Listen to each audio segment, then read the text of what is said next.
Mhm. Hi, everyone. So I'm sure that everyone has a little bit of a control freak in their life, and today we're going to go into a little bit about that. Just a quick introduction to us again. We're Team One, the Green Goats. I am Kendall. I'm a senior here, and I'm a communication and media major with a double major in public relations and advertising. I'm Natalie, and I am a major in communication studies, also a senior here. To give you guys a little bit about our credibility, we have read and analyzed both these chapters very carefully. And I mean, we're all graduating soon, and I think this information will be very helpful for when we enter the workforce. So today, we're going to be presenting the 21st and 22nd rules of Schweich's book, Staying Power, analyzing relevant research and offering real life examples of how this could be beneficial to all of us in the future. And finally, we're going to ask you guys 3 questions for each chapter that we'd like you to consider and use in the discussion. So let's move on to our first rule. All right. Thanks, Kendall. So I'm going to be doing our first rule. It's rule number 21, which states you can only micromanage about 10 employees and about 600 square feet. So to briefly summarize this rule, I have these 3 main key points. I also put a cute little comic on there for your enjoyment. So our first point is that there are upsides and downsides to being a micromanager. The main upside here is basically that you're probably the best at your job because you are in middle management, you know more about your work than anybody else, and you keep extremely close tabs on everything that happens within the people that you manage. However, because you're so nitpicky and can't lead more than a small group of people, you will most likely never be promoted. Truthfully, micromanagers can't really lead.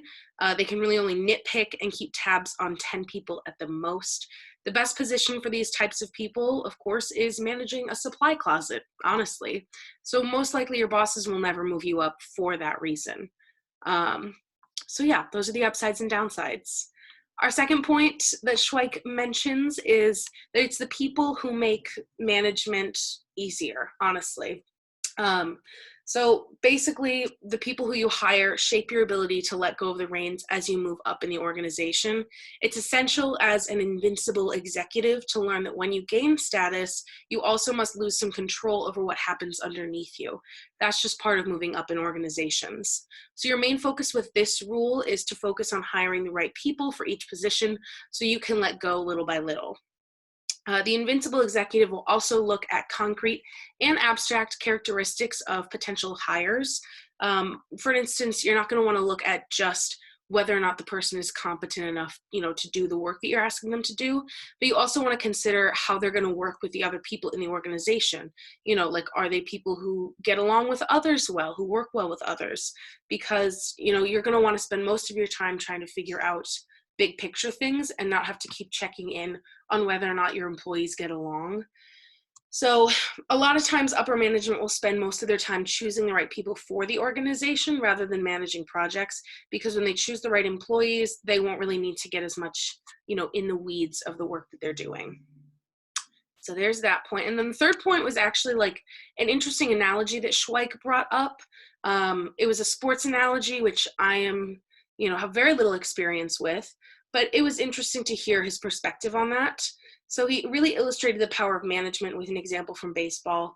He talks about how the greatest managers of sports teams seem to know exactly who to add to their organization to build a successful team.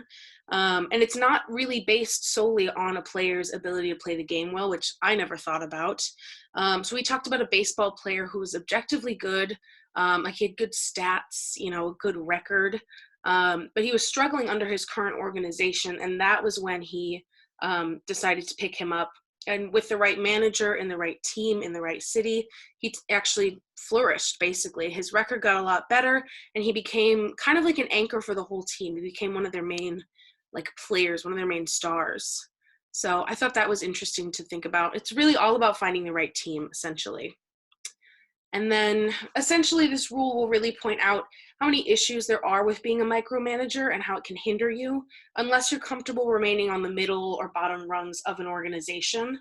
I've also done some research and found some more information on micromanagers from various sources.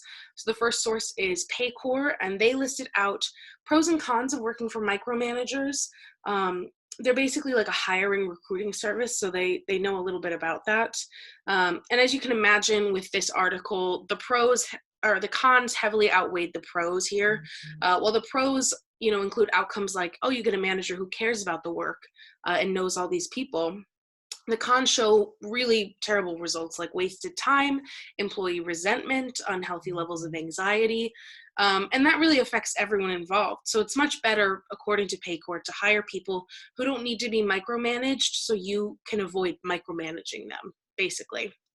The second article I found actually kind of counters what we've been talking about, so I thought it would be interesting to bring it up. It was from the BBC, and they had some interesting points to make. They said that some research shows that regular attention from bosses and help from them can make for better employees. So I think combining these two perspectives can help, but I also think it's probably better not to have employees constantly asking for help and feedback from their boss, because that kind of derails everyone in the end. And then the third article I found was research, basically going over the costs of micromanagement. And they really just said it's a cost management style. While it may help for short-term situations such as emergencies in the company, in the long term, it leads to a higher degree of employee turnover and management burnout. So, both employee and manager can end up pretty miserable when it comes to micromanaging styles. So yeah, those are my articles. And then I have a couple of real life examples. I got some cute pictures here. So the first example that I have is from when I worked in London. I worked for a member of parliament, but I worked in an office related to her constituency. So that's the first picture. That's the little red sign. That was my office. But I worked under an office manager who organized my presence in the office to begin with. I interviewed with her, but she had many other responsibilities within the office. There were several employees between us, but she had a ton to do, basically. There were several employees between us who really could have been of help to me with that job, because we were doing very similar things and they had experience with what they were supposed to be doing. So they could have been of help to me when I needed it, but my office manager insisted on being the one who approved everything that I did, because she really didn't trust me, and I don't think she trusted the other employees who worked there. So as a result, there was like a great deal of resentment for her when in the office. Whenever she was gone, a lot of the other employees would talk about her to me and how much they disliked her. It was very uncomfortable. And they spoke regularly of how badly they wanted to quit. And some of them have since then. So kind of a lot. Not a great example. And then I had a general manager when I worked at Ulta in 2018 who was kind of a lot. He insisted on training all of the new hires himself, even though there were several people, several other managers between us who could have, trained the new employees. It really, his time would have been better spent ordering stock, helping other managers deal with payroll or scheduling conflicts that employees had. He was probably the worst manager I've ever worked for because he insisted on micromanaging to that degree. He had a very strong lack of focus on leadership. And then I have a success story for you too, to lighten the mood a bit. My summer after my freshman year, I worked for a political action campaign as an intern, and I had a coordinator who I worked under, and her job specifically was to work with the interns. She, of course, had other responsibilities within the organization, but she was designated as the person interns could go to with any of their questions. I only met the main boss in the office a couple times because she had hired the right people to work under her so that she didn't need to spend all of her time answering questions from people like me in the organization, because it just wasn't a good use of time. So those are my examples, and now I have 3 questions for you for discussion. First one, have you experienced any micromanagers in your work life? What was that experience like? How did you manage that employment? How did you cope with that? Did you stay working there? Did you quit? What did you do about it? Second question, micromanaging tendencies tend to arise when people have very little management experience. Why do you think this is? And then what do you think you'll do differently if you end up in a management position after going over this rule? So now that I've gone over Rule 21, I'm going to turn it over to Kendall for Rule 22. Oh, you're muted. Sorry. Okay, thanks, Natalie. So I'll be presenting rule number 22.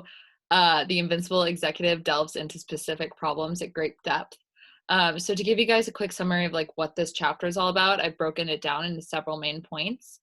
And the first point is get input from all levels for major changes. So when considering large changes, invincible executives should see how these changes will impact their organization from different perspectives. And this is why many executives will speak with their employees who are 2 or 3 levels below them in order to solicit input regarding potential changes. They oftentimes will hold meetings to propose the potential course of action to see how it could help or hurt the employees' abilities to do their jobs. In general, like micromanaging your employees and caring about them are 2 very different things, and you're going to be more successful if you really show that you care. So the second key point is to do spot checks. It's really important to make sure that things are running smoothly at your organization on all levels. So many successful executives will go do surprise visits to distant sites or different departments of their organization. And these checks just keep your people on their toes and helps ensure that none of your employees are becoming complacent at their jobs. The third rule is, or the third key point, sorry, is don't delegate a true crisis. And so essentially this says that the delegation philosophy is abandoned when there's a true crisis that could greatly impact your organization. Once the crisis is identified, successful executives jump on the crisis and manage it actively and aggressively. And these crises can range from accounting scandals to lawsuits, and oftentimes failure to jump on a crisis in a quick or effective way can end terribly for executives. And crises are one of those details that executives should delve into at great depth. So the book gives 3 steps to take when a crisis arises. You should learn about it early, and then you should acknowledge it publicly, if necessary, in order to maintain integrity with your shareholders. And finally, you should aggressively manage the situation. Finally, the last key point is recognizing the talents of all your employees. So executives should recognize that a great deal of their power comes from the hard work and intellect of their employees. And because, executives,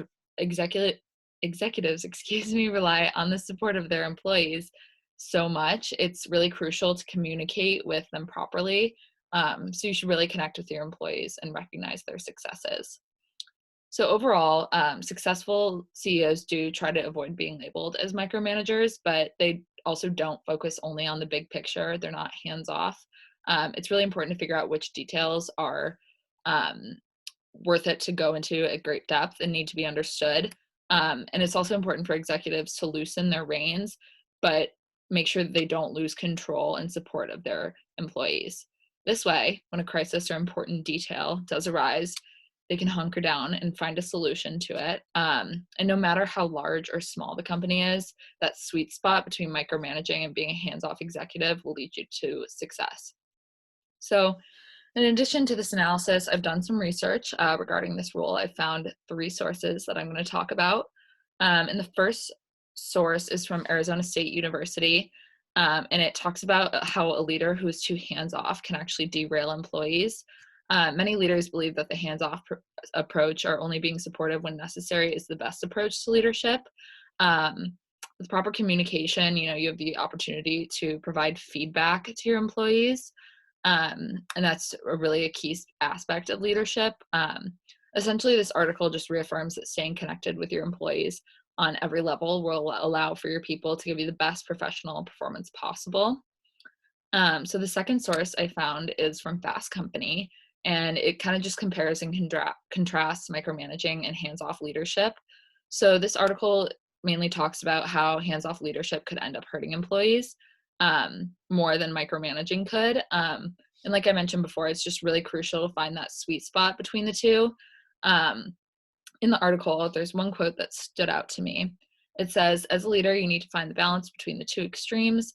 And to do that, you need to first recognize which direction you're tilting. So, if you're going to be in the micromanagement camp, you're doing things like asking to be CC'd on every single email. And, you got to kind of lean away from that. So my last source is called Why Aren't You Delegating? And it's exactly, it talks about exactly what it sounds like it would. We have learned in this rule, by delegating, you're giving yourself a chance to not micromanage your people, as well as you're not being too hands off. And another important thing that this source mentions is the opportunity it gives your employees to develop new skills. So by staying connected, you'll be able to recognize their talents within the tasks that you've delegated to them. So next, I'm going to go into some real life examples and experiences, which just kind of reflect the argument and may be beneficial to your future career. So I was the VP of programming for my sorority for a year, and I had to delegate a lot of work to others. And I found that it was beneficial for me to focus on bigger tasks in general, such as making our calendar or organizing our retreats. And I oversaw a few positions, so I would check in often to make sure everything was going smoothly based on the tasks that I delegated to them. But had I micromanaged all these positions, I would have had way less time to focus on other work that had to be done, which probably would have resulted in things getting a bit chaotic. And by doing this, I was able to jump on any problems that came up and have my team help me come up with a plan of action to find a solution. My second example is about a boss that I had in high school. Love her. I was a summer camp counselor and I was one of the lead counselors at the time. My boss was, in charge of the camp. Like, she was the boss. She is really a perfect example of someone who was connected with their employees, delegated work, didn't micromanage, and stepped in when a crisis emerged. So to give you a quick summary of what happened, it was a normal day. My boss was just hanging out in her office doing like some clerical work or something. And me and the rest of the counselors and the campers were out in the playground. And, she would check out of her office window to see the playground to make sure everything was like running smoothly occasionally. And there was one camper who was like really known for his allergies. He was allergic to literally everything. And he ended up getting stung by a bee.